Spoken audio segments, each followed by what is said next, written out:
ప్రతి మనిషిలో ఉండే ఈ చిన్న సైకోనెస్ని తగ్గించుకోండి. మీకు ఎవరైనా యాసిడ్ అటాకర్స్ కనిపిస్తే వాళ్ళని మీ సింపతి అండ్ ఎంపతీతో కిల్ చేయమాకండి. మీరు నవ్వుకుంటూ అయినా షార్ట్ పర్సన్ మీద జోకులు వేయమాకండి.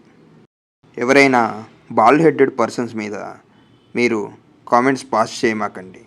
మీరు చాలా లైట్గానే అనుకుంటారు, కానీ వాళ్ళకిది చాలా పెద్ద మ్యాటర్. వాళ్ళు రోజు తమ ఫ్లాస్ని కవర్ చేసుకొని కాన్ఫిడెన్స్తో ఇంటి నుంచి బయటకు బయలుదేరుతారు. మీరు మీ మాటలతో వాళ్ళ కాన్ఫిడెన్స్ని డిగ్రేడ్ చేసి వాళ్ళకి ఆ ప్రాబ్లం ఉందని గుర్తు చేసుకున్నారు. We're men, we're living in a society, we should have some respect towards them. కొంచెం ఫౌల్ లాంగ్వేజ్ అయినా వాళ్ళ దగ్గర ఉన్న గుద్దలో దమ్ము నీ దగ్గర నా దగ్గర లేదు, అంతే.